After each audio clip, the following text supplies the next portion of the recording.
Conoce sobre las mejores técnicas para las campañas electorales y la comunicación política. Este 20 y 21 de septiembre en el Hotel Dan Carton Quito. Ingresa en triunfo2019.com y en ticketshow.com. Sé parte del Triunfo 2019. Día 15. Me dicen que estará fuera de la ciudad durante esta semana y que no podrá firmar el cheque. Día 30. Tuve que pagar a todos mis proveedores y creo que le vi comprándole a mi competencia. Día 60. Vine a su oficina y todo estaba cerrado. Y ahora, ¿cómo recupero mi dinero? Las personas desconfiables han sabido cómo escapar. Hasta hoy. En Seguros Confianza te ayudamos a identificar personas en quien confiar. Con el seguro de crédito, evita tener problemas y asegura tus cuentas por cobrar a crédito. Conoce más ingresando a www.confianza.com.es. Seguros Confianza, porque la confianza es el primer paso.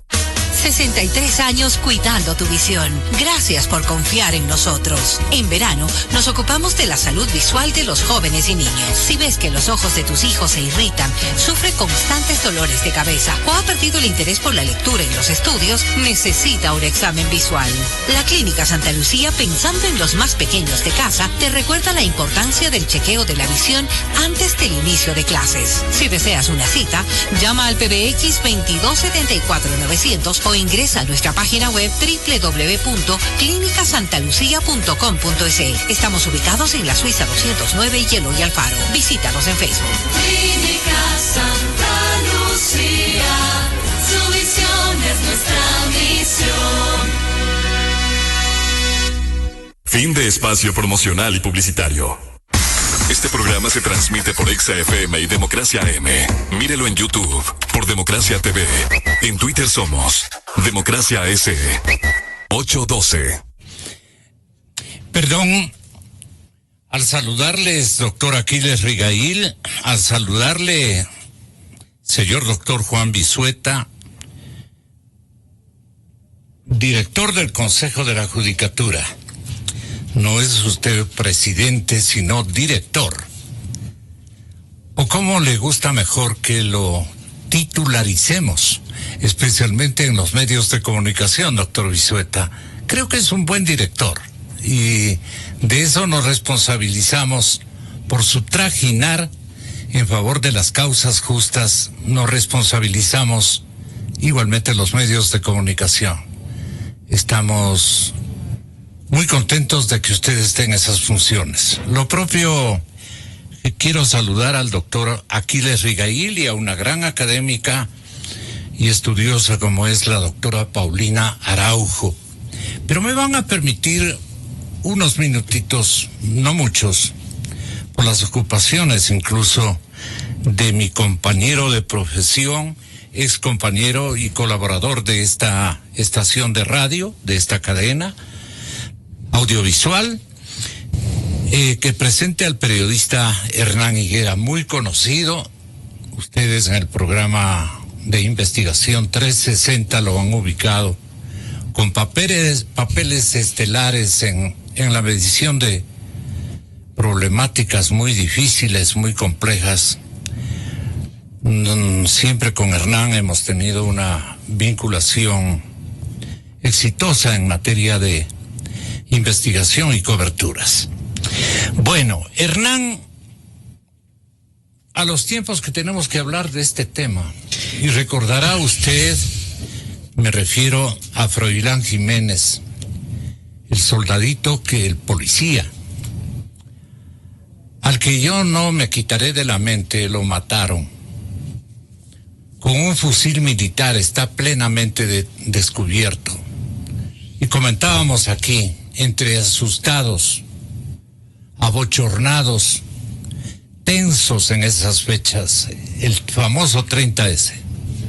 Comentábamos aquí porque estábamos muy vinculados con el compañero Hernán Higuera en esos tiempos.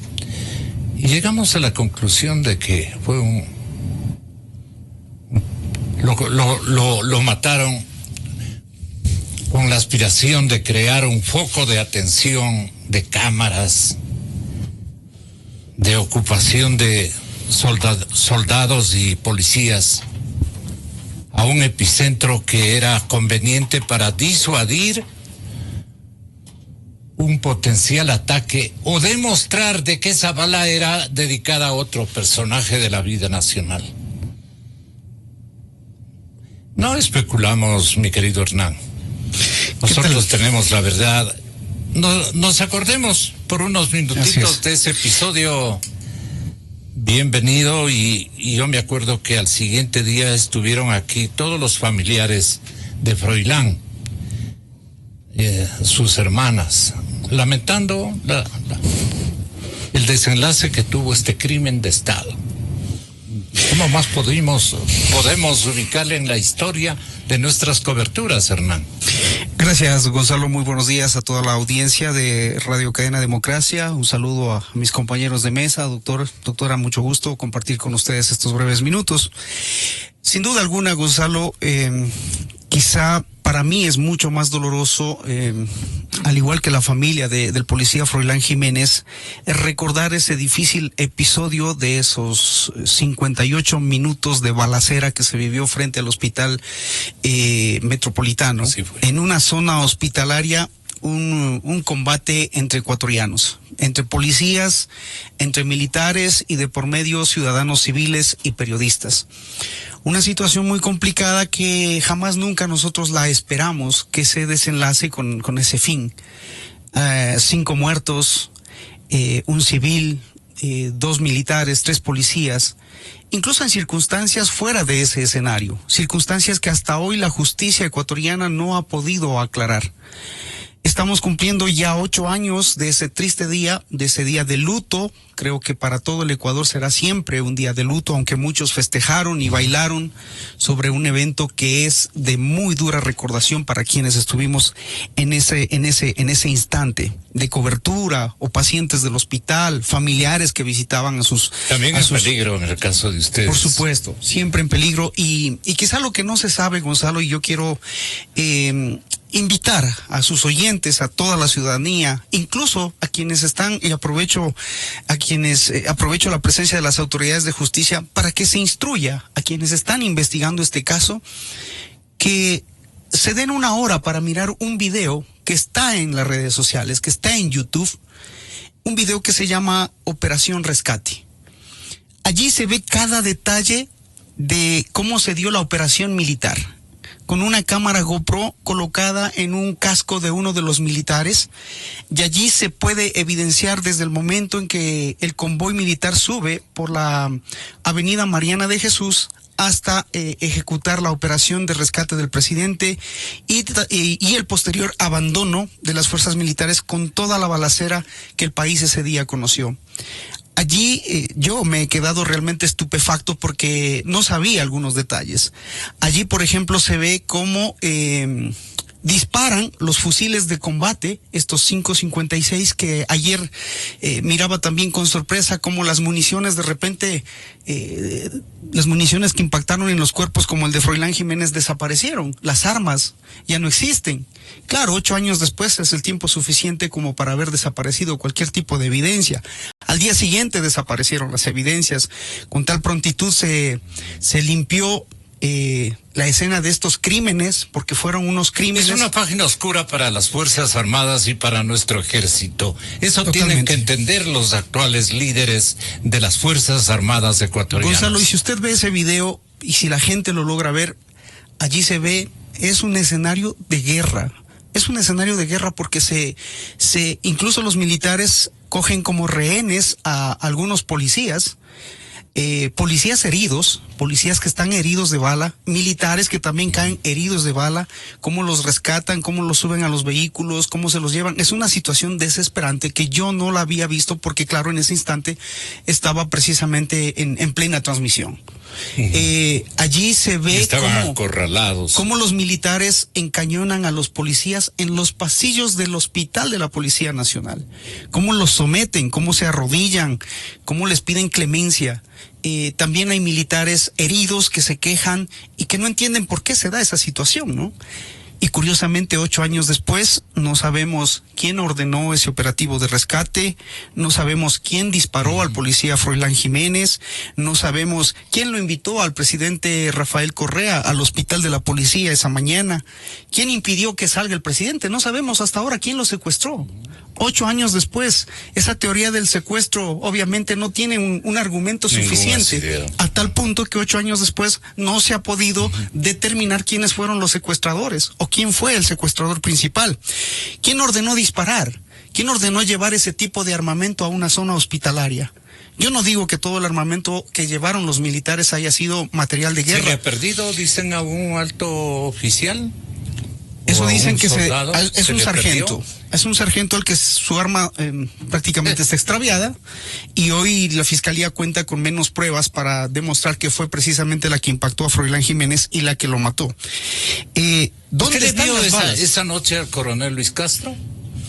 Él es el que dirigía las operaciones, es quien supuestamente recibió la orden, no sé si directa o indirecta, pero es quien estaba encabezando toda la operación militar. De hecho, allí la fiscalía tiene muchas cosas que indagar. Y también hay que indagar sobre por qué se limpió la escena del crimen al siguiente día. Eso es una cosa que nadie se ha puesto a investigar. Sí, sí.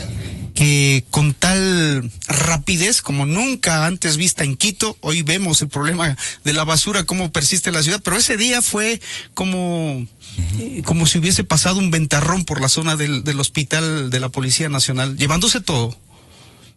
El Consejo de la Judicatura actual debe emprender en una gestión investigativa. Hay tiempo todavía, hay elementos que pueden servir a ya no creo yo en las comisiones. Las comisiones dilatan o buscan que el colectivo nos olvidemos. Siempre para dilatar las situaciones, cuando ustedes escuchen o vean que se crean una comisión, sencillamente es porque no nos vamos a enterar de absolutamente nada. La comisión del 30S precisamente es uno de los mejores ejemplos, con Carlos Vaca Mancheno a la cabeza, en donde al final, en la conclusión, se llegó a decir que fue un golpe blando. Yo hasta ahora no entiendo qué es un golpe blando. ¿Hubo o no hubo un golpe? Sencillamente eso es lo que nos preguntamos, creo que todos los periodistas y sobre todo los ecuatorianos.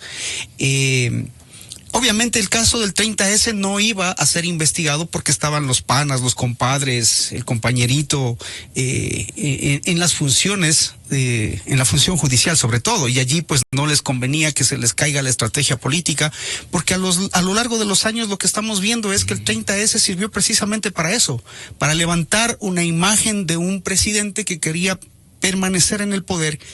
Y ese día no solamente que nació la Megan ni la democracia, como decían ellos, también nacieron grandes fortunas para quienes estaban a cargo de las campañas publicitarias.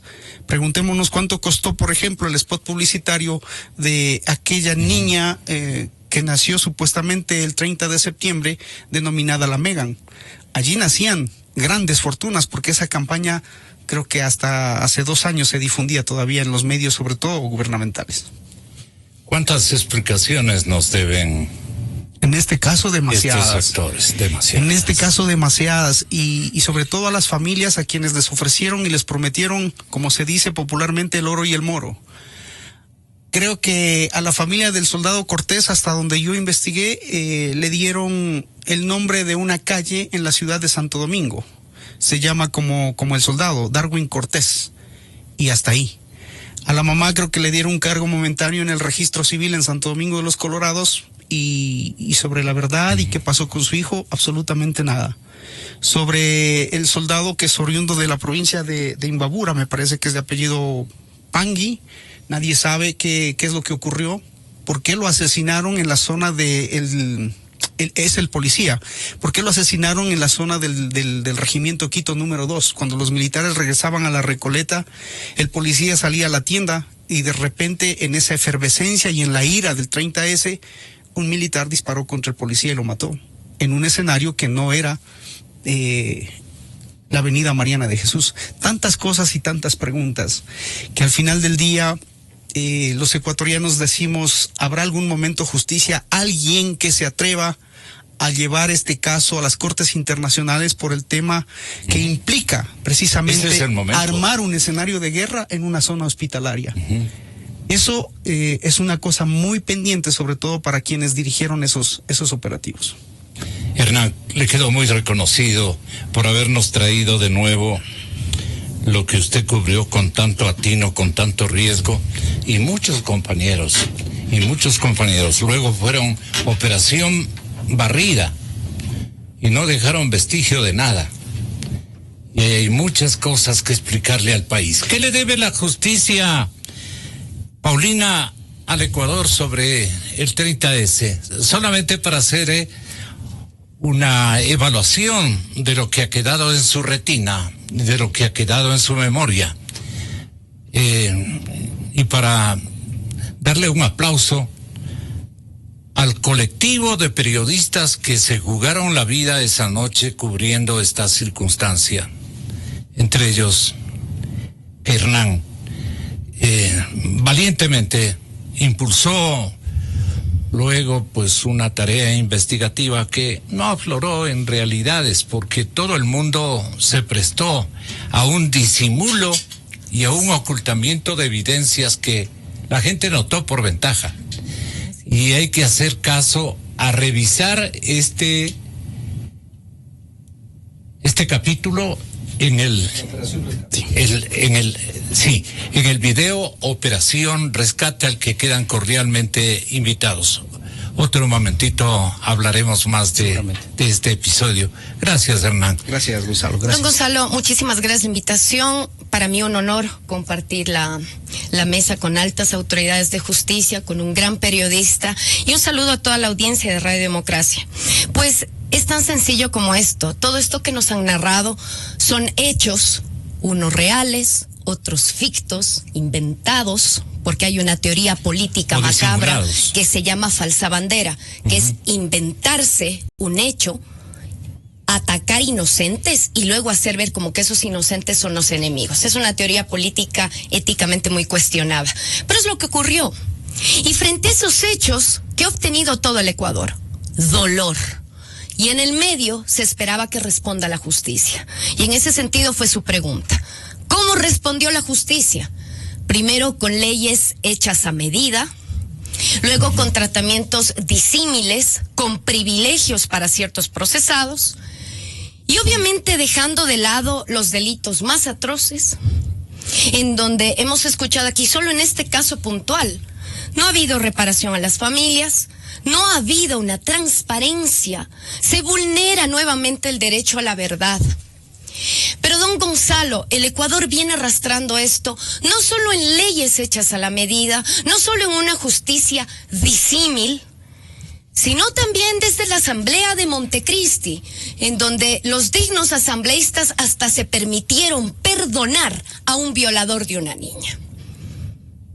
La amnistía número 4, y de la cual me ha dado mucho dolor escucharle a la actual ministra del Interior. Ayer dio una entrevista en Teleamazonas, en donde dice que se analizó de caso en caso. Sí, que sepa que en el último cuadro de Excel pusieron una falsedad.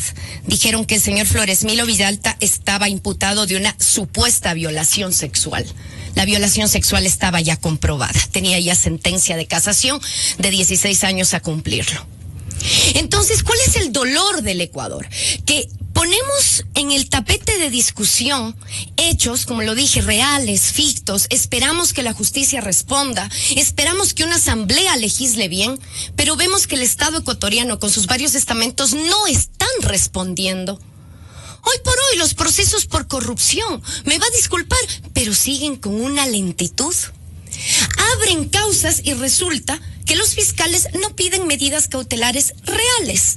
Por eso los investigados y procesados donan las casas, venden los bienes y luego salen muy suelto de huesos las autoridades a decir que va a ser un poquito difícil recuperar el dinero de la corrupción, que lástima, y que, o sea, terminan trastocando el sentido de quienes tienen condición de procesados son las víctimas, son los perseguidos, son aquellos a los cuales se les menoscaba su buen nombre y honor, cuando al parecer no saben que el funcionario público, por deber elemental, tiene que rendirle cuentas al país, y si ha cometido algún acto reprochable, tiene que responder.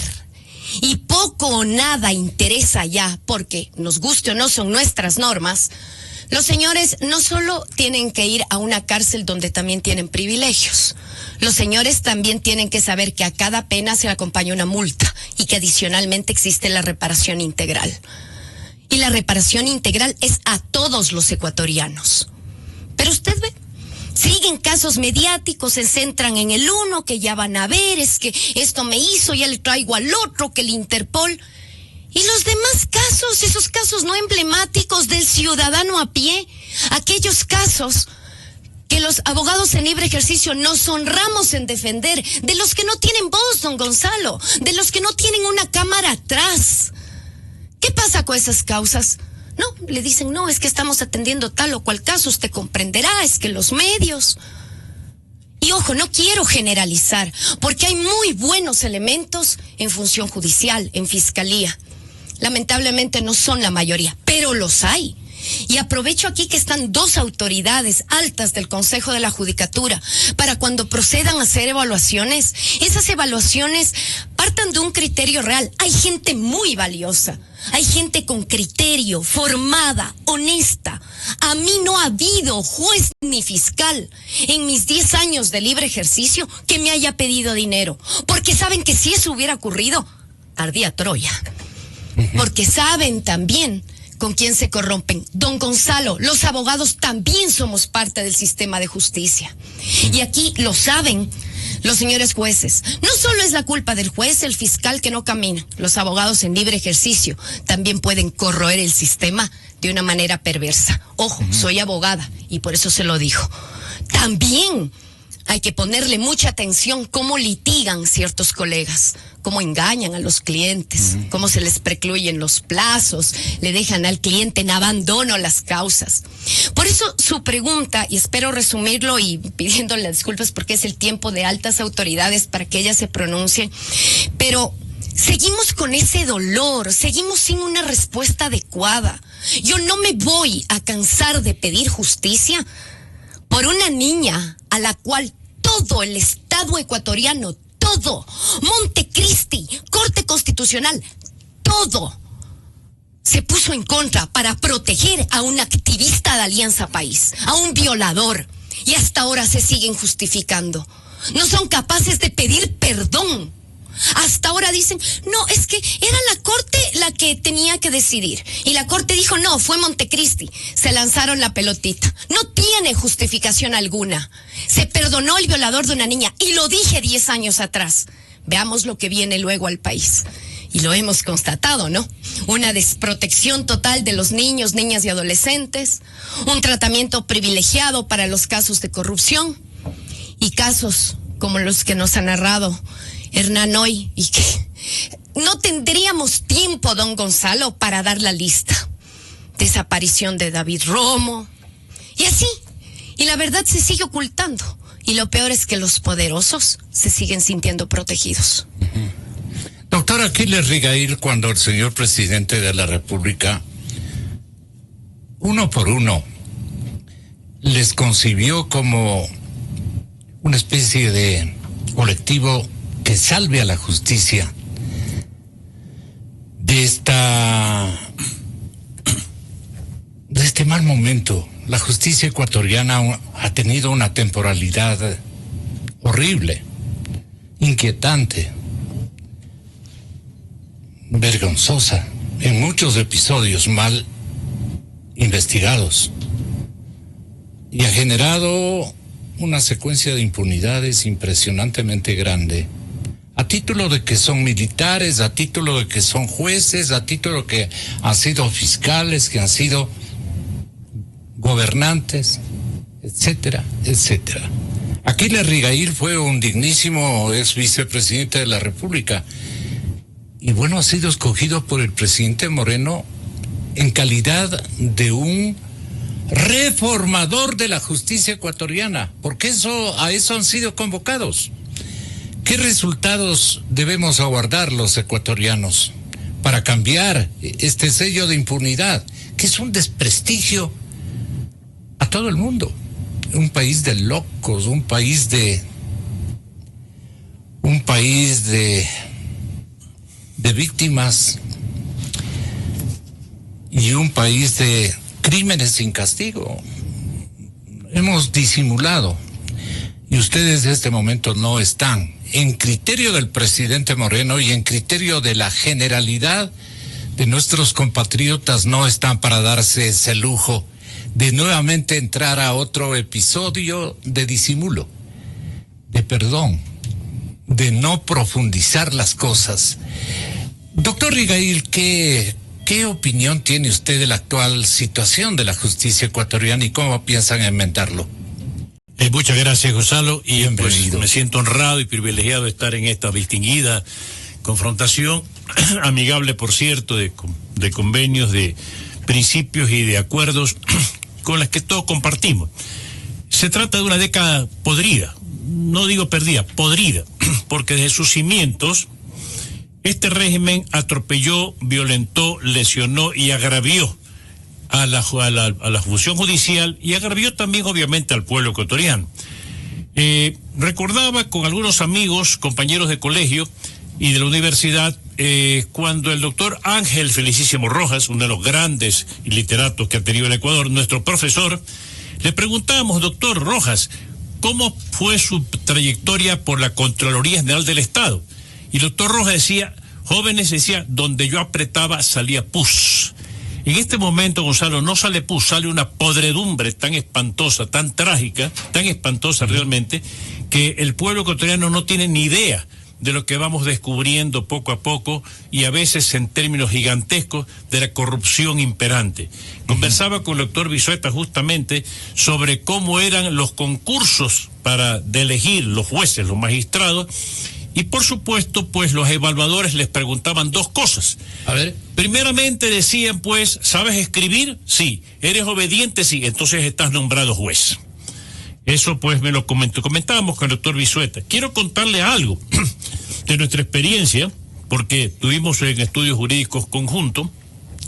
Cuando el presidente Correa fue a un sabatín en la Universidad Católica de Santiago de Guayaquil, donde soy director jurídico y profesor de la Facultad de Jurisprudencia, fue sorpresivamente, sin avisar a las autoridades universitarias, y ahí lanzó pues sus famosas diatribas. Insultó, vejó, lesionó el honor de las personas y la dignidad, por cierto, y los estudiantes universitarios querían entrar al aula magna, pero estaba tomada por los guardaespaldas, los policías, los sirvientes y áulicos del señor Correa.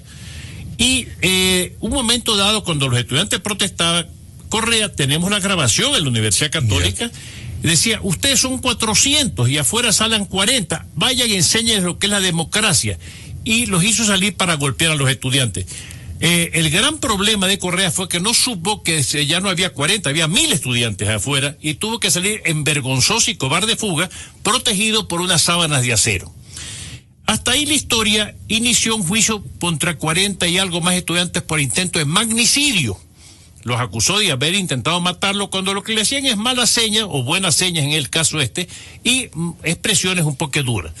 El doctor Dumet, mi rector, me dice, Aquiles, hay que defender a los estudiantes. Y hicimos con el doctor Juan Vizueta justamente una alianza jurídica para defender a los estudiantes contra Correa.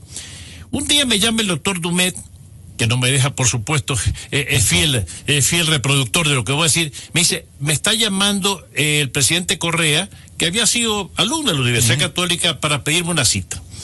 Y quiere ver si llegamos a un acuerdo. ¿Y qué le has dicho? Le dije, Michelle, bueno, que depende de cuál sea el acuerdo. Y nos envió al señor Fernando Alvarado. Michelle le dijo, en la casa de Aquiles Rigail tenemos la reunión, no en ninguna otra. Se presentó Alvarado, estábamos el doctor Michel Dumet, yo y Alvarado tuvo la propuesta de Correa. Si el Consejo Universitario expulsa a los 40 y tantos estudiantes, los perdona y retira la acusación de magnicidio. Esto lo informé a Juan Bisuet. Entonces yo, pues, tomé la palabra, muy tranquilo, por cierto, aunque tenía una indignación que me quería salir de los poros, y le dije, señor Alvarado, le dije, sobre mi cadáver y también sobre el cadáver del señor rector, a lo cual se asustó mucho el doctor de Dumet porque estaba comprometiendo su existencia, ¿no? Me dijo, expulsaremos a los estudiantes, le dije. Primero le dije, muertos antes que entregados a al régimen de Correa. Así que dígale a su jefe, a su amo, le dije, que aquí mantenemos la lucha para sacar la inocencia. Y el doctor Vicente y yo lo sacamos inocentes a los 40 estudiantes porque no estaba todavía el control absoluto, el poder demoníaco sobre la función judicial. Con Juan hicimos una tarea muy dura, muy difícil, en la cual obviamente él fue uno de los principales gestores y finalmente logramos que se aclare la inocencia. Pero fue a pretender de que expulsemos a los estudiantes y con eso los perdonaba. Y así tengo otras muchas cosas más. Definitivamente creo que la corrupción ha sido tan terrible, tan espantosa, que va a ser muy difícil que en el corto plazo que tengamos podamos estirpar. ¿Pero qué nos compromete como organismo transitorio, doctor Rigail? Pero debo decirle que estamos resueltos a toda la podredumbre dentro de nuestros tiempos limitantes, tratar de estirparla.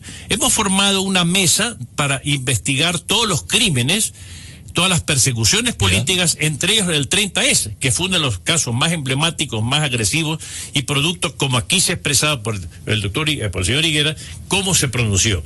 Fue pues prácticamente un crimen de Estado, crimen de Estado que debemos seguirlo investigando. Lamentablemente, usted lo dijo hace un rato, y creo que Paulina también, el problema está que cuando los buenos son indiferentes, los malos triunfan.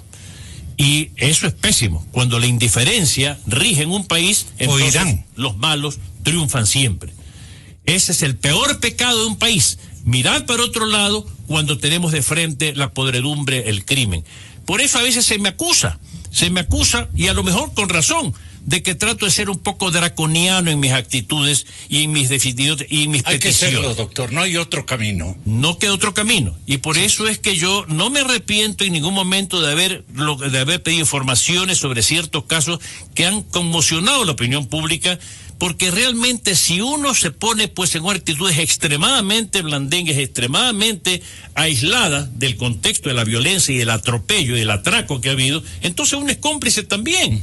Porque si uno deja pasar, pues es cómplice de lo que está ocurriendo. Y yo no quiero, al cabo de mi corto mandato, convertirme o sentirme yo sí mismo cómplice. Paulina ha dicho una cosa que es real. Los abogados en libre albedrío también son parte de la corrupción, porque buscan el soborno al juez, buscan el soborno al fiscal, para poder beneficiarse en los fallos y las resoluciones.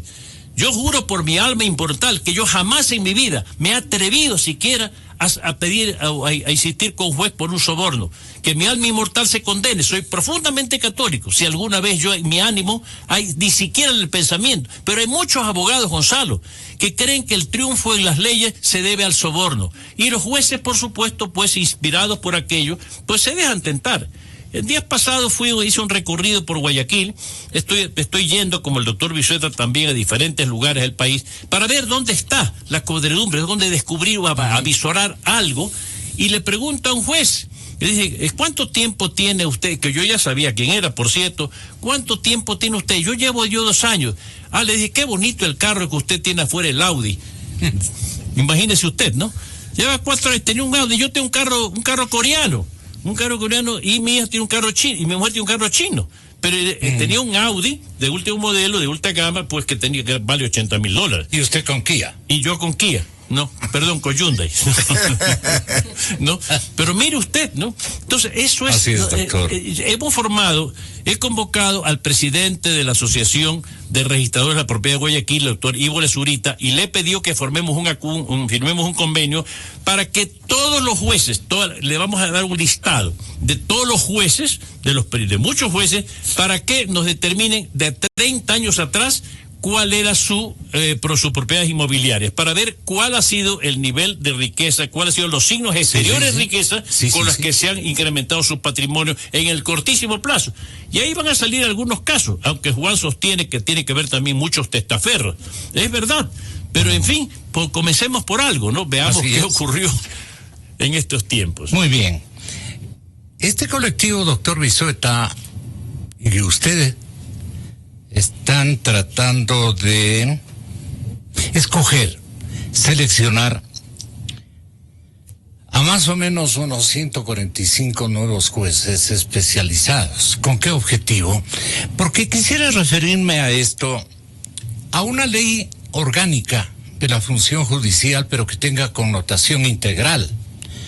Quisiera también hablar de la violencia, el abuso contra los niños, contra las mujeres, pero más la delincuencia organizada. La delincuencia que funciona ya como carteles de droga, no solamente se quedan allí, se han afianzado en una especie de delincuencia de perdones. Y eso existe en los estamentos judiciales del país. Y la modalidad que no es muy consolidada, que es la flagrancia y sus castigos. También no sabemos coger jueces penales. Los jueces penales deben tener otra connotación para los tiempos, doctor. Usted mismo lo ha predicado en ese sentido. Y estas figuras de que la judicatura escucha, es un invento también suyo, pero dele el mérito al que tiene derecho esta figura, y la prisión preventiva, que también es otro elemento a los cuales hay que ponerle mucho empeño de reestructuración, de reorganización y un modelo de gestión adecuado, el que no permita que los abogados, que los defensores y que determinados fiscales hagan de las suyas con el destino de los delitos en el Ecuador. Tenga la bondad, doctor Vizueta, ¿cuál va a ser su aporte cuando se vaya de la judicatura? ¿Va a ir orgulloso a su estudio, a su laboratorio, a su escenario de ayuda a la comunidad y a su lucha? Eso queremos que vaya por un camino frondoso de atinos en el desafío que tiene este momento de reestructurar esta parte de la justicia ecuatoriana que alude a una fiscalía, me refiero al todo, a una fiscalía bastante vendida a otro tipo de intereses y no a los de la comunidad y de las buenas costumbres, lo que creemos todos los ecuatorianos. Doctor Vizueta, bienvenido. Gracias, don Gonzalo, por la oportunidad y por permitirme esta mañana compartir esta mesa con tan prestigiosos personajes. Un saludo para el prestigioso periodista Hernán Higuera, para la doctora Paulina Araujo, para el doctor Aquiles Rigail, vocal del Consejo de la Judicatura. Y yo quisiera partir por el hecho de que creo que esa es una característica de quienes estamos el día de hoy frente al Consejo de la Judicatura. El hecho de evitar pasar por este cargo sin pena ni gloria. El hecho de poder retornar el día de mañana a nuestros estudios profesionales, realmente aportando con algo frente a esta transformación de la justicia, frente a esta herencia que recibimos a lo largo de estos 8 o 10 años. Digo 8 puesto que tomo de punto de partida el 2011, en la que se generó toda una consulta popular, lamentablemente, en la que los ecuatorianos permitimos el hecho de que se pueda generar la metida de mano a la justicia. Comparto 100% lo que ha sido señalado por Hernán, por la doctora Araujo, respecto a cuáles han sido las connotaciones de ese 30S, a las cuales hay que sumarle justamente, puesto que esta trama, o más bien este montaje, terminó siendo el punto de partida de toda una serie de engaños judiciales, en las que reinó el fraude procesal, en las que reinó justamente una serie de engaños con la finalidad de poder conseguir sentencias contra personas que de una u otra manera pues terminaron siendo sentenciadas sin haber tenido mayor participación en los hechos del 30S. Y en ese sentido, pues, esta trama fue lo que generó todo un engaño a la Administración de Justicia. Pero todo esto se dio, don Gonzalo, gracias a este hecho que reitero del año 2011, en la que terminó finalmente siendo el fiscal general del Estado, el abogado personal del el expresidente de la República, aquella persona que le había permitido ganar una platita con una entidad bancaria aquí en el país, su ex ministro de Energía y Minas, su ex embajador en España, terminó siendo, dando lugar para que el ex secretario particular del ex presidente de la República, su ex ministro del Interior, su ex ministro de Justicia, el doctor Gustavo Ayal, termine siendo quien dirija la Administración de Justicia a través del Consejo de la Judicatura. Todo esto es lo que dio lugar para que la justicia se haya convertido en un manto de impunidad.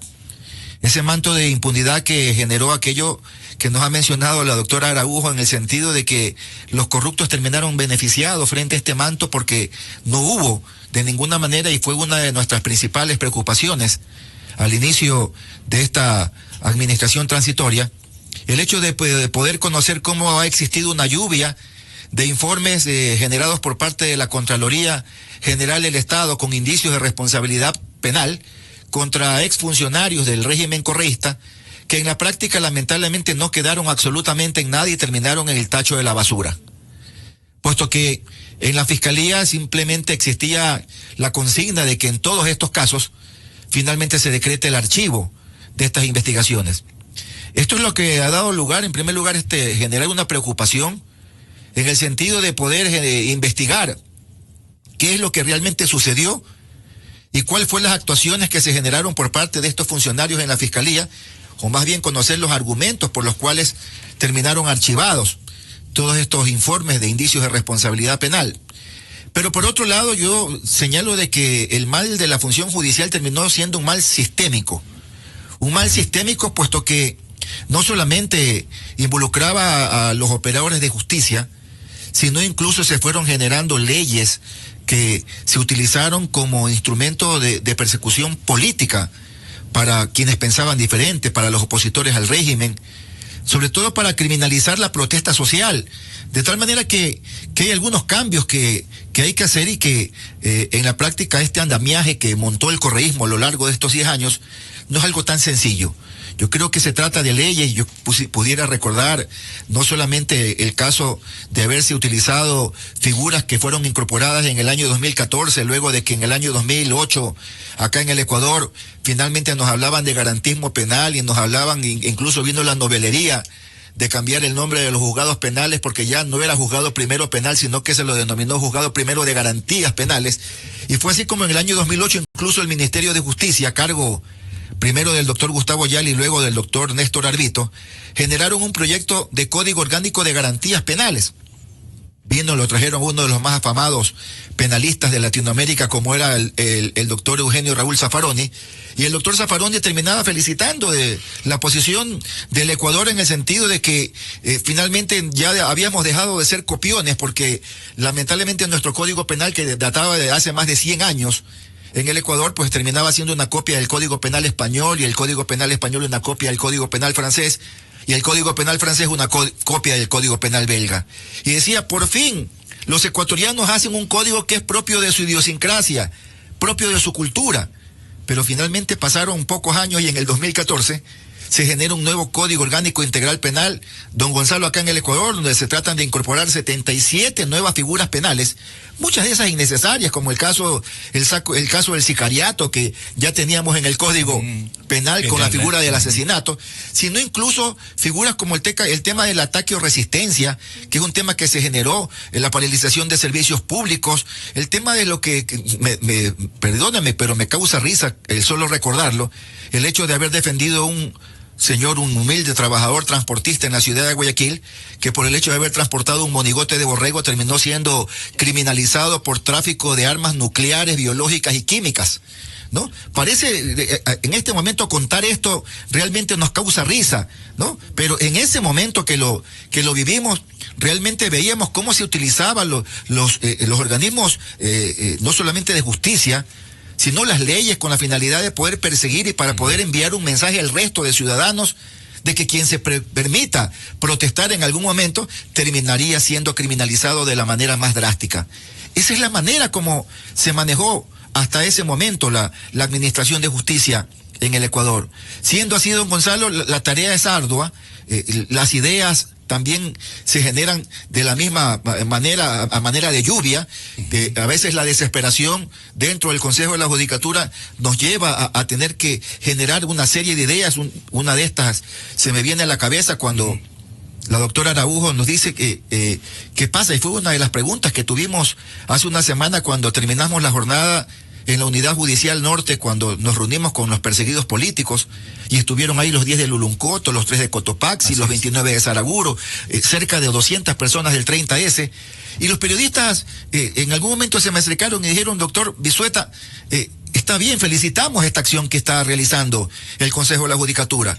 Se ha generado una mesa de trabajo. Los periodistas, a veces no comparten porque dicen que cuando no quieres investigar, no quieres que se llegue a la verdad, conforme una comisión, ¿no? Y esa es la mejor manera de evitar que se logre investigar un hecho. De repente creo yo de que las acciones más ejecutivas son las que logran finalmente un resultado más efectivo. Pero en todo caso, la pregunta, regresando al comentario de la doctora Araujo, el hecho, felicitamos esta acción. Pero, ¿qué pasa con aquel ciudadano de a pie que no tiene la posibilidad de tener una cámara, de tener un canal que lo entreviste y que pueda salir a la luz pública a denunciar su caso? Y ahí fue donde surgió, don Gonzalo, la idea de la Judicatura Escucha, para poder visitar cada una de las provincias, poder reunirnos con los abogados, con aquellos que de una u otra manera... Tan buenos resultados le está otorgando. Muy buenos resultados, porque en primer lugar, yo creo que para poder dar solución a los problemas, la primera acción es conocerlos, ¿no? De repente, en este caso, conocer de primera mano cuáles son los casos, sobre todo en aspectos sin tratar de generar una intromisión, porque hay que cuidarnos mucho respecto al hecho de que cuidado se piense de que esa jornada de la Judicatura Escucha va a permitirse para que cojamos un teléfono y llamar al funcionario señalando. Por eso una de las primeras pautas que ponemos en estas jornadas es el hecho de advertir a la ciudadanía de que de ninguna manera puede alguien pararse. Vamos a ser muy respetuosos, no vamos a interrumpir en la intervención, pero en el momento que alguien se suba al micrófono y diga de que mi sentencia quiero que salga de esta manera, pues ya eso evidentemente no va a poder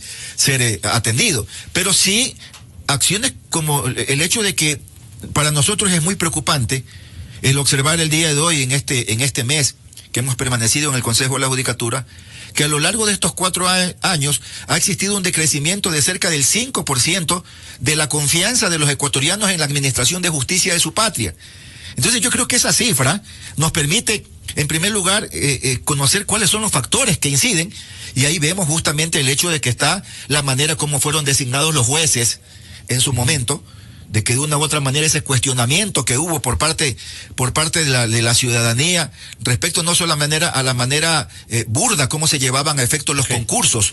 No, permítame que no quiero que se piense que estoy respirando por la herida, por el hecho de haber sido el primer perjudicado, el primer más bien ingenuo que participó en ese proceso del Consejo de Participación Ciudadana, cuando creíamos de que iba a ser transparente ese proceso para elegir al fiscal general del Estado, y terminó ganando el que estaba en 6º lugar y no el que estaba en primer lugar, porque la consigna era esa, ¿no? Entonces nosotros pensábamos que el que debería ganar era el que estaba en primer lugar. Claro. Qué ingenuos que fuimos respecto a esa situación. Pero esa misma mecánica, esa misma tónica es la que se presentó en todos y cada uno de los concursos para elegir los jueces de la Corte Nacional de Justicia, y así sucesivamente. Amén está señalar, don Gonzalo, lo que sucedió con estos correos electrónicos que luego supimos los ecuatorianos, donde evidenciamos justamente el hecho del cuestionamiento que existía de los participantes a los concursos por el hecho de pertenecer a cierto estudio jurídico, por el hecho de pertenecer a cierto partido político y una serie de cuestionamientos. Luego de ello, ya en este cargo, pues hemos podido incluso enterarnos, y ahí comparto con lo que una vez señala la doctora Araujo y el doctor Aquiles Regail, cuando nos hacen referencia de esta manera desvergonzada, en la que lamentablemente los abogados en libre ejercicio de la profesión terminan también siendo parte de la corrupción. Un ejemplo fue la semana anterior cuando un ex participante a un cargo en la función judicial acude donde mí a decirme: doctor Bisueta, quiero reclamar porque yo hice un depósito al ex funcionario que estaba aquí en el Consejo de la Judicatura para que me venda las preguntas con las que yo tenía que participar en el concurso de notario. Y la verdad que entregué, mire, aquí está la papeleta donde está el depósito, y finalmente nunca me dieron las preguntas. Usted puede ayudarme. Entonces le digo: siento un poquito, al menos de vergüenza, respecto de lo que me está denunciando, porque no solamente me está denunciando un hecho bochornoso, sino que me está denunciando un hecho ilícito. Y en este caso usted también termina siendo parte de este hecho. Entonces no sé si usted se habrá percatado de aquello. Sin embargo, tráigame las papeletas, porque más allá de ello es importante que la ciudadanía conozca la manera, cómo se llevaban a efecto los concursos para elegir a los funcionarios públicos. En fin, don Gonzalo, tendríamos muchísima tela que cortar en esta entrevista. Y son muchos los aspectos que nos toca por desarrollar dentro del Consejo de la Judicatura. La dispersión no es una buena consejera de temas, digo yo. Sí. El inventario puntual del periodismo de investigación, ¿cuál es como queja global para el estado en que se encuentra la justicia ecuatoriana? Haciendo un poco alusión a esta desconfianza en la que el país ha caído con el sistema judicial, es necesario contar a la audiencia que, por ejemplo, si ustedes ven los escritorios, por ejemplo, para ir mucho más cercano, mi escritorio se ha convertido en un despacho de denuncias, porque resulta que la gente ya no acude a la función judicial, precisamente porque no encuentra resultados, precisamente por lo que decía la doctora Araujo, acude a la prensa. Entonces es más fácil para el ciudadano decir: voy a llamarle al periodista, quiero reunirme con el periodista, voy a entregarle toda la documentación al periodista para que lo haga público, porque ya los jueces no hacen caso, porque en la justicia todo se demora. Resulta que los periodistas nos estamos convirtiendo en comisarios, en fiscales y hasta a tratar de resolver los problemas que la justicia debería resolver. El inventario que tenemos es demasiado extenso, es demasiado grande. Y lo peor de todo, Gonzalo, es que no hay una esperanza cierta de que la situación cambie. Y yo lo digo con casos puntuales, con investigaciones que yo he puesto al aire. Me refiero en concreto al caso Coca-Cola Sinclair, por ejemplo. Allí tuve la oportunidad de participar en un diálogo aquí en esta radio, dando detalles de lo que ocurría con la central hidroeléctrica. Y resulta que la persona que recibió provisionalmente esa obra, con todas las falencias que tiene, hoy es nuevamente quien está dirigiendo precisamente la central hidroeléctrica. Hay un estudio de unos expertos alemanes que han dado ya su fallo y han dicho lo que pasa y lo que puede pasar con la central hidroeléctrica Coca-Cola Sinclair. ¿A qué nos estamos refiriendo? Me refiero a que esa central fue construida por los chinos. Sí. Y tienen más de 1,500 fisuras en tubos que están fusionados con ustedes denunciaron con el cemento, con el hormigón. La central hidroeléctrica no está funcionando a su máxima capacidad como debería estar funcionando en este momento. Allí se invirtieron miles de millones de dólares. Esa obra nunca debió haber sido recibida, porque en el 2015 el vicepresidente Glass y todo el séquito de directivos de Coca-Cola Sinclair sabían los problemas que tenía. Y aún así la recibieron. Sabían que en cualquier momento esa central puede estallar. Resulta que hacemos la denuncia, pedimos que se investigue, y meses después al causante de haber asimilado ese trabajo mal hecho. Y meses después, el actual gobierno lo vuelve a nombrar como directivo de Coca-Cola Sinclair. ¿Cómo es el nombre? Uno no se explica. Este momento no lo tengo, Gonzalo, pero me sirve como ejemplo. Si usted me da un minuto, yo lo pongo tranquilo. El nombre, pero uno se pone a pensar allí, ¿no? Si esto pasa con grandes proyectos del país, ¿qué está pasando con el ciudadano de a pie en cuestiones de justicia? Es que uno no alcanza a entender, y es por eso que se pierde la esperanza de que en algún momento la justicia cambie. Yo aspiro y como los ciudadanos en general aspiramos, es que realmente en algún momento lleguen a la función judicial funcionarios como el doctor Bisueta, como el doctor Rigail, que están intentando cambiar y que han hecho públicos casos que realmente indignan y que uno dice, bueno, ya sabemos lo que está pasando, sabemos que la podredumbre está en todos lados, pero ¿y cuántos presos hay? ¿Cuánto dinero se ha recuperado? Resulta que ahora es más fácil decir, sí, yo robé, bájenme la pena y en un año me voy. Lo que ha pasado con la exfuncionaria del IES. Oiga, es que eso ya es indignante. A un ciudadano no le perdonan $1 si es que está endeudado con alguien. Si es que estafó a alguien, no le perdonan un día. Acá resulta que se perdonan años. Ese es el inventario que tenemos. Doctor Rigail, el doctor Marcelo Merlo, su compañero de colectivo, nos ha comprometido reiteradamente, enfatizando en aquello, que van a sancionar a fiscales y que van a sancionar a jueces que estén implicados en casos de corrupción. Esto nos dijo el otro día. Serán sancionados jueces corruptos, fiscales corruptos y desde luego aportaremos con ideas adicionales para efectos de que se ponga un basta ya a esta situación. Lo que se ha hecho en este país arranca de una visión corrupta. Yo en esto no tengo temor en afirmarlo así. Perdone, le voy a dar el uso de la palabra antes que al doctor Rigail, alguien que puede también convalidar, digamos, este comprometimiento de la instancia que ustedes están representando a la ciudadanía, no al gobierno, a la ciudadanía, porque ese es nuestro anhelo, porque ese es nuestro desespero o nuestra desesperación social. Entonces yo le pido a Paulina Araujo que robustezca este petitorio de la gente. ¿Dónde está la lista de los que menciona? Van a ser, dice el doctor Merlo, sancionados, castigados, fiscales y jueces que naturalmente no estén a la altura o resulten implicados en alguna maniobra de las tantas que observamos todos los días, con silencios sepulcrales, porque se convierten en sepulcros determinados casos.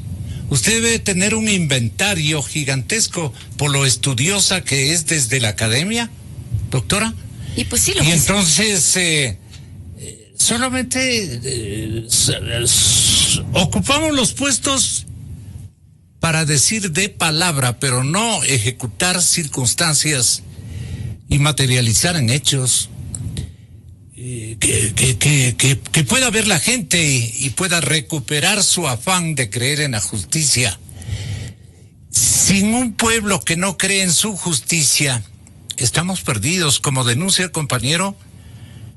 Los periodistas, los reporteros, el reportero es un hombre que recoge impresiones sociales, que va en búsqueda de evidencias que los otros jueces naturales o constitucionales o legales deberían hacerlo. Nos corresponde asumir roles que no nos pertenecen a los periodistas. Y eso nos incomoda. Entonces nosotros volcamos nuestro escepticismo de la justicia en las autoridades, muchas de las cuales no tienen la culpa, como en los casos de los que nos acompañan en este momento. Claro, esta evaluación de jueces, fiscales, o sea, en general, funcionarios públicos que están en el ámbito de la justicia, tiene que darse, y tiene que darse con cambios efectivos, y ante todo evaluaciones, como lo dije, serias, objetivas, porque sí hay también buenos elementos. Los que tienen que salir son los malos elementos, esos elementos que fueron obsecuentes al poder, esos elementos que son incluso ignorantes jurídicamente, que los hay y muchos, porque solo una persona que no conoce el derecho no lo respeta, y esa fue la gente que utilizaron para que se preste a toda esta maquinaria de tratamientos disímiles. Pero don Gonzalo, el problema no solo está en los jueces y fiscales, y me encantaría que en el Ecuador se cree un organismo disciplinario de legisladores, porque desde la ley, usted ve los legisladores, nadie les puede reprochar que no cumplan bien su trabajo. Están blindados, pueden hacer leyes totalmente cuestionadas que ellos van a decir, yo legislé. Y aquí hilvano con la idea que dijo don Hernán. ¿Qué pasó con el COIP? Primero, lo ha dicho muy bien el doctor Vizueta, persiguieron al que opinaba diferente, pero adicionalmente premiaron al pillo, porque el otorgar contratos a dedo, que siempre fue peculado imprescriptible, lo cambiaron al delito de tráfico de influencias que prescriben 5 años. El caso de Coca-Cola Sinclair, 2015. 2018 está prescrito. Así es. Desde la ley se blindaron. Y no conforme con eso, le voy a hacer el esquemita de cómo es la respuesta perversa de impunidad. Primero cambiaron la figura de tráfico y de peculado, lo cambiaron a tráfico de influencias para que en 5 años no los topen. Si es que eso no resultaba, el delito que se volvió moda, y espero eso se destierre porque demuestra una ignorancia penal grande, asociación ilícita. Es el delito medio, no el delito fin. Bueno, si ya tienen que seguir avanzando y hermano, ya no puedo hacer nada y te tengo que seguir por el lavado de activos, sométete al procedimiento abreviado. Sí. Y tranquilo, te pongo una pena que ni la vas a sentir. Y si eso tampoco resulta, te indulto. Correa indultó a muchas personas sancionadas por peculado y el presidente Moreno también. ¿Sí se da cuenta? No solo es el juez fiscal, es la asamblea y luego el propio ejecutivo. Presidente Moreno un indulto por peculado. ¿Perdón? ¿Por cuál? Por delito de peculado, un caso que claro, salen los indultos. Peculado es abuso de fondos públicos. Sí. ¿Cuál le puedo dar el número luego, o sea, no lo tengo puntualmente, pero no data de siquiera por lo menos 4 meses. Entonces, si usted se da cuenta, le venden por un lado, es que ya vamos a reformar la ley. El problema es la ley. No, señor, el problema en el Ecuador. Los comedidos los que le sugieren al presidente Moreno que indulte a tal o cual. Los comedidos que obviamente.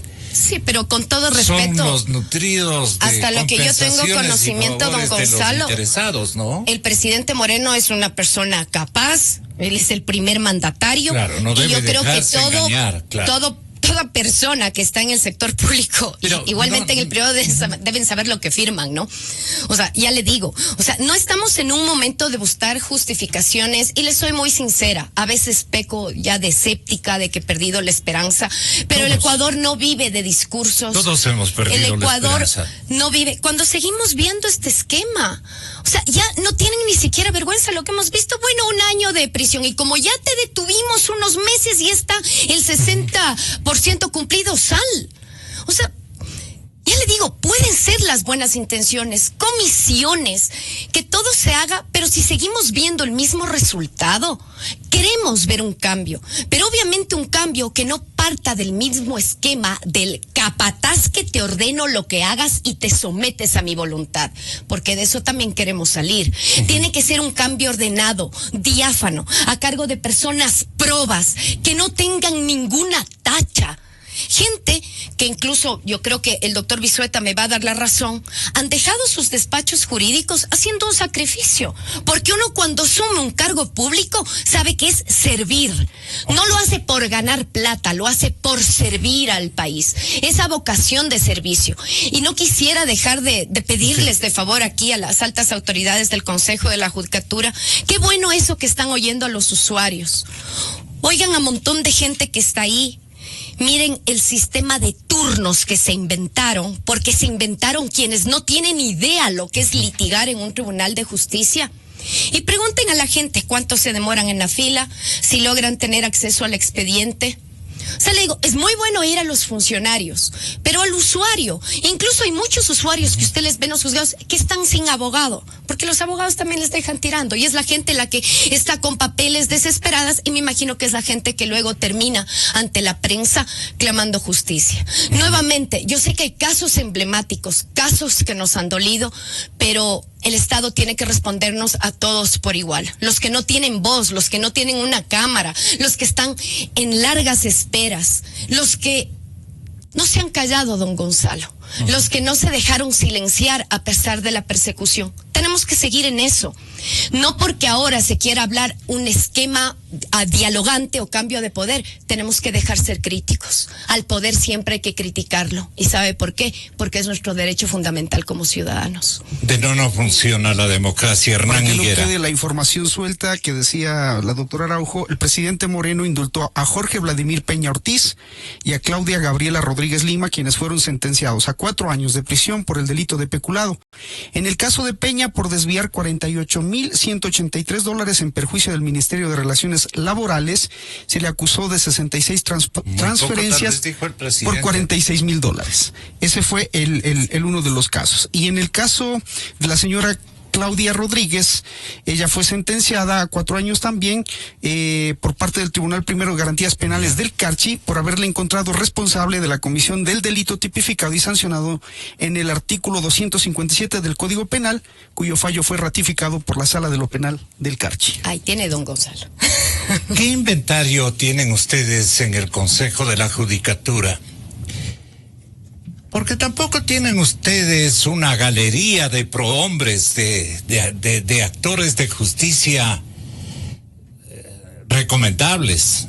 Y yo creo que el daño viene siendo irrogado en las propias familias, en las universidades, en las facultades, en los colegios de profesionales. No hay el ejemplo, no hay un referente, no hay organismos que se conduelan de esta situación de la sociedad ecuatoriana, porque no es un reclamo gremial el que yo estoy haciendo.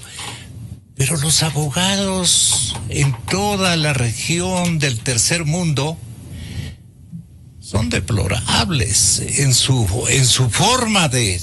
Si hacemos un inventario, no es que hay tampoco unas vitrinas de grandes abogados. Antes eran abogados los que de familias recibían el ejemplo de sus padres, heredaban, digamos, esta profesión con valores supremos, y de esos hay lamentablemente muy pocos ejemplos. Pero asimismo hay hogares que forman bien, familias que forman bien a protagonistas del derecho y hacen papeles y roles significativamente éticos y son reconocidos. Pero son unos pobres diablos para el resto de listos en el ejercicio de la profesión.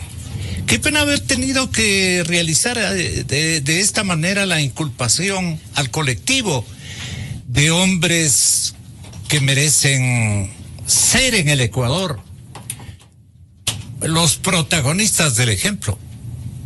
Y son los que manejan las leyes, tanto en forma de jueces, de fiscales, como también de gestores de justicia, en bien de las causas justas igualmente, pues no, doctor. ¿Qué piensan ustedes hacer, por lo menos algo que Marcelo Merlo quiere hacerlo? La instancia grupal está de acuerdo totalmente. ¿Qué les falla? ¿Qué les falta? ¿Hacia dónde apuntan ustedes o se declaran impotentes? No, de ninguna manera. La impotencia no está en nuestro plan de vida, en nuestro programa de acción. Justamente estamos trabajando con Marcelo y con el doctor Vizueta y también con los otros vocales, por cierto, todos cooperativos y colaborantes, el listado de los jueces y de los fiscales que actuaron en el 30S, sancionando injustamente por las órdenes del corrupto mayor de este país, del sátrapa que nos gobernaba, para condenar a inocentes y tener hombres todavía 12 años en la cárcel y otros que 5 años. Entonces, esos jueces y esos fiscales tendrán que ser sometidos a las sanciones y a la destitución que corresponda, cumpliendo, por supuesto, el debido proceso. Gracias. Pero no necesitamos tampoco mayores pruebas, porque las pruebas están en que los inocentes fueron condenados por jueces y fiscales comprometidos con las órdenes del régimen. De allí van a salir entonces muchas respuestas que el país entero espera y que hasta el momento estaban silenciados y que por supuesto también pues no eran sancionados. Esa es una de las cuestiones más importantes que estamos acometiendo. Cuando ya tengamos el listado, que son muchas decenas, yo creo que se acerca a 100 y más de jueces y fiscales, tendremos que adoptar actitudes muy radicales muy radicales, muy drásticas, muy firmes, que a lo mejor van a merecer pues la crítica de quienes pues son estrictamente licurgonianos, y yo soy draconiano, lo vuelvo a repetir otra vez más. Así que entonces pues ese es un mensaje que quiero dar. Sí, doctor Aquiles, yo quería hacerle oír lo que alguna vez nos dijo el inolvidable Gustavo Chal. A ver, se filtró una serie de correos electrónicos entre el expresidente Correa y el expresidente de la Judicatura, Gustavo Chal, donde se observaban injerencias en decisiones de los señores fiscales. Yal aceptó aquí. Aceptó en una rueda de prensa, bueno, pero me temo que se aceptó aquí también. Aceptó ese intercambio de mensajes. Van ustedes a escucharle solo para hacer un remate de esta entrevista colectiva. Un correo electrónico que supuestamente habíamos intercambiado el presidente Correa y yo. Sí, intercambiábamos correspondencia con el presidente de la República. Pero creo que eso no les debería sorprender. Yo creo que lo que les debería sorprender es que no conversen las funciones del Estado sobre temas en el ámbito de su competencia, temas de Estado.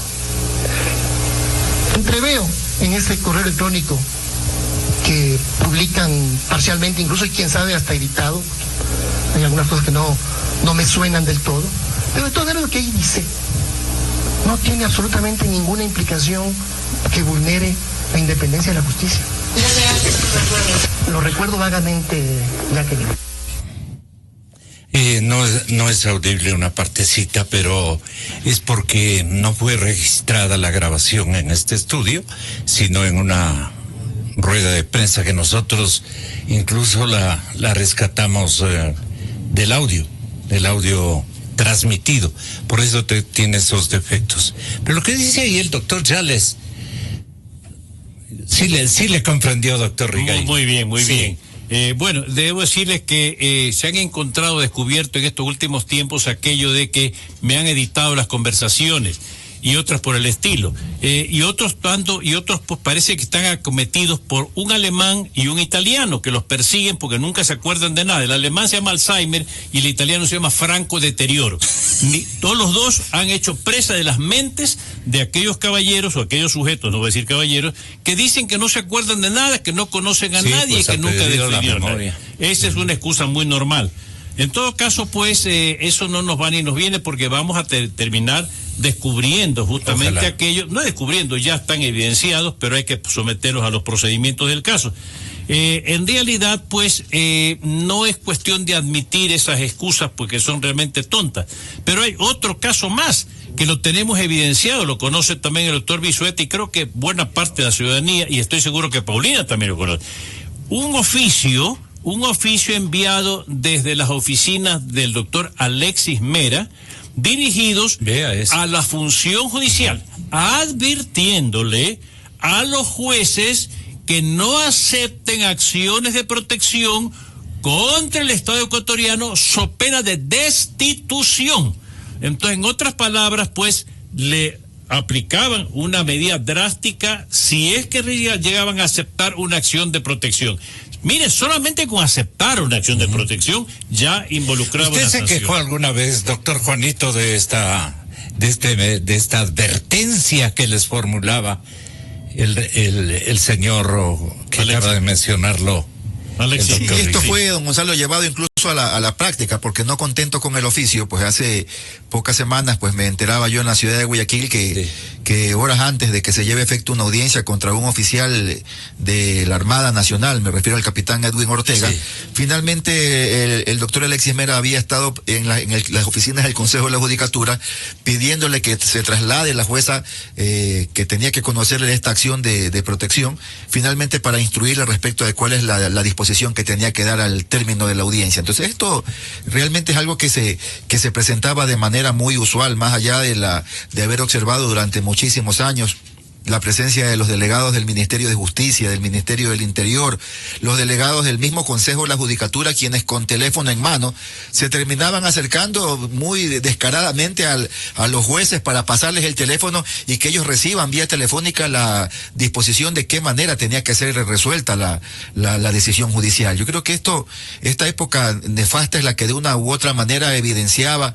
algo que realmente nos parece el día de hoy descaradas, estas declaraciones que acabamos de escuchar del doctor Gustavo Yal, donde finalmente termina mencionando de que no existe ningún tipo de cosa rara, estas comunicaciones que se generaban entre el presidente del Consejo de la Judicatura y el presidente de la República, ¿no? Entonces yo creo que no solamente ellos, sino algunos otros funcionarios, donde finalmente se terminaban dando disposiciones, entiendo de que era alguna la ministra de Justicia, también que enviaba los oficios o los correos electrónicos a una jueza con la finalidad, o al mismo Consejo de la Judicatura, refiriéndonos en un caso laboral, se me escapa ahorita el detalle, donde le señalaba de qué manera tenía que salir la resolución judicial. Yo creo que esta época nefasta y vergonzosa para la patria es la que de una u otra manera nos toca generar un cambio. Y ese cambio con acciones prácticas, que es lo que usted nos está requiriendo y la ciudadanía está exigiendo, puesto que no solamente tenemos un trabajo arduo respecto a lograr o a generar una construcción o las bases para recobrar esa independencia de la justicia en el Ecuador, sino sobre todo con un mal endémico como es el tema de la corrupción a la que se ha hecho referencia y la que realmente le preocupa mucho a la ciudadanía, con acciones prácticas como conocer, por ejemplo, esta semana un audio, un mensaje de voz que nos lleva la doctora Diana Salazar al Consejo de la Judicatura, y nos hace escuchar un audio donde un juez de la Unidad Judicial Valdivia en la ciudad de Guayaquil hace referencia de haber recibido la visita de una fiscal en la misma provincia, en la misma ciudad de Guayaquil, en la que le ofrecía la cantidad de $300,000 con la finalidad de que no se dicte la prisión preventiva contra el ex ministro Iván Espinel. Pero esta jueza es una excepción, o esta fiscal es una excepción, ¿no? Otros... Yo creo que más allá de otros reciben desde 5, no 300. Pensaba que... Claro. Yo creo que en cuanto a las cifras termina siendo la excepción. Pero en cuanto a generar las acciones respectivas, no es la excepción, puesto que ayer mismo hemos conocido con el doctor Rigail el caso de otro juez en la ciudad de Machala, me parece, en la provincia del Oro, donde señala a los medios de comunicación que hay una lluvia de quejas de la ciudadanía contra este juez, que incluso estaría involucrado en temas de usura.